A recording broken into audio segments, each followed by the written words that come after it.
Hello there, my lovely frugal friends. I am making a soup for our tea tonight, so watch out for that in the end of October soup video. But I thought I'd have something nice to go alongside with it, so I am making a vegetable loaf. Now you can make this a cheese and vegetable loaf if you want to, or you can just make it a cheese loaf if you want to, but I've decided to just go for a vegetable loaf because I've got no cheese in, and I just thought it'd be a nice something to have alongside our soup.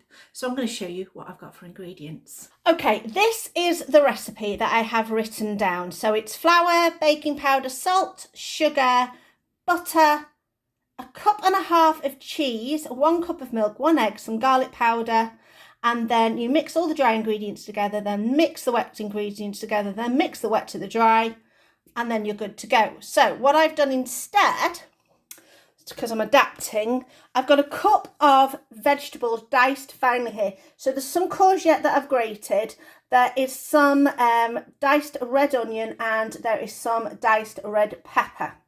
Now I've not got eggs, so I'm using my egg replacer. So that will be 1 teaspoon of egg replacer and 2 tablespoons of water, and that will be equal to our egg. I've got all the other ingredients there. So I'm going to get a bowl and we're going to get started. Into our bowl, we're going to go in first with our 2 cups of plain flour. Now the measurer I've got is actually a 1/3 cup in my flour container, so it'll be 6 scoops of that. That's 3, 4, and 5, and 6. That's that done. So flour goes away. Ooh, try not to tramp my finger. Oh, I have my flour, my 2 flours. So I've got my flour and my self-raising flour, and they're both quite heavy at the moment because we have topped them up recently. And I dropped the flour onto my finger, and that's why I've ended up with that lovely blood blister there. Oh, that smarted. Right, next bit is baking powder. So 4 teaspoons of baking powder, because we are not using self-raising flour. So 1, 2, 3, 4. A 1/2 teaspoon of salt. Lid would not like to go on that. So that is a 1/4 teaspoon. I don't like too much salt in these, so I'm going to go for a heaping 1/4 teaspoon, and hopefully that will work just as well. A tablespoon of sugar. So we'll probably be fine with that. Then I'm going to put in a bit of garlic powder. Doesn't specify in my recipe, but I like it quite garlicky, so a teaspoon, I think, of garlic powder. Now, if we were doing with normal egg, we would put the egg in with the wet mixture.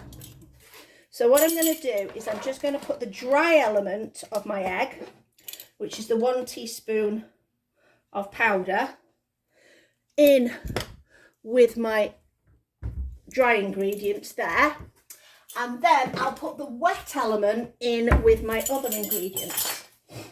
Now the butter goes in here as well, and if you were doing cheese, that would also go in there. So it's 2 tablespoons of butter. So we're going to do this like a rubbed mixture, just to rub the butter in with all that. Like I say, if you were doing the cheese version, you put your cheese in now, because the cheese is what we would class as a bit of a dry ingredient. But because we're using veggies, they're a little bit wetter, so I'm going to mix those in with our wet ingredients. So you just want to get it in so that the butter is just crumbled through.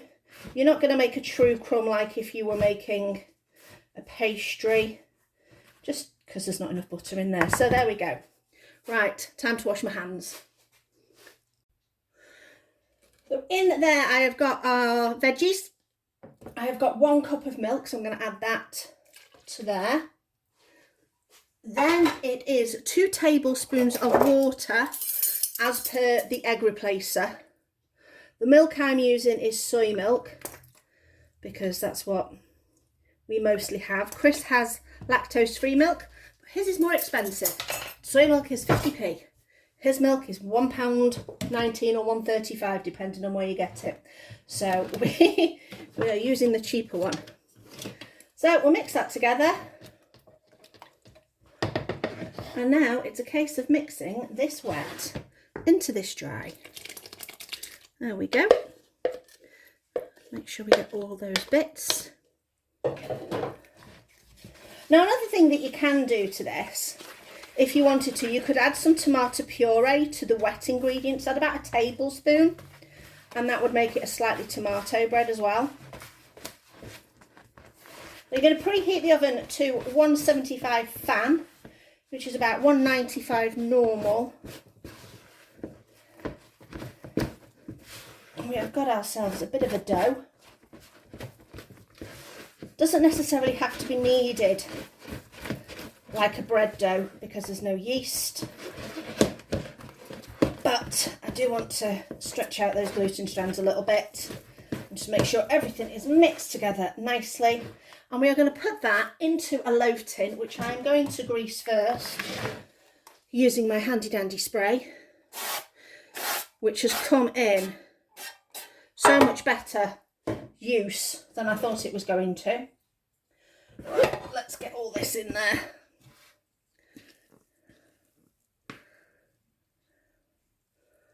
There we go. I think I'm going to have to get a scraper to scrape all the excess, as we don't want to waste any of that.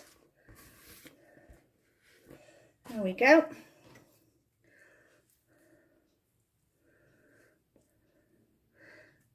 It's very sticky, so just, in fact, what I might do is just spray a little bit of oil on the back of there, then it's not going to stick to my spatula as much.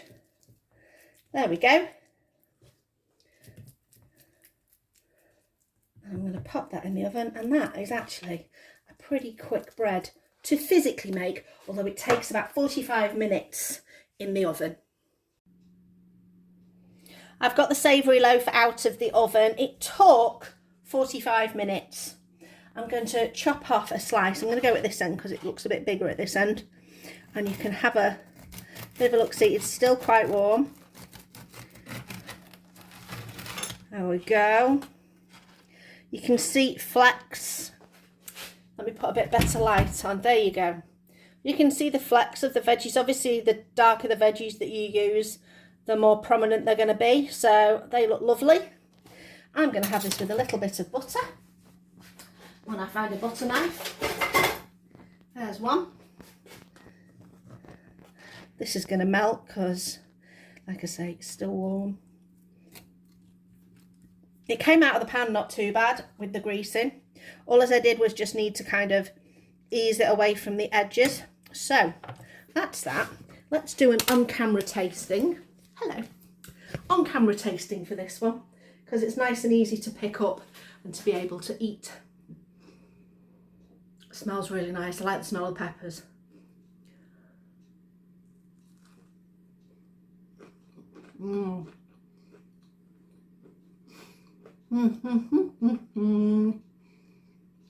Crusty crust.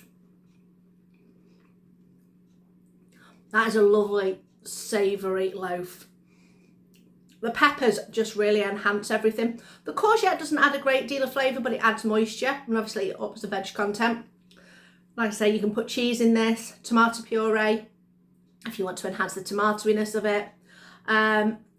Try and stick to veggies that are not too wet. My courgette had come out of the freezer and I had to defrost it, but what I did was pat it between a couple of cloths just to make sure that that excess moisture was taken out of it so it wasn't too wet. But that's really good. That's going to go really nice with our soup. Look out for my soup videos at the end of the month and other videos that we've got coming up. Have a look somewhere either here or here for another video that has been suggested for you if you haven't seen any of them before. Thanks for watching, and I'll see you next time.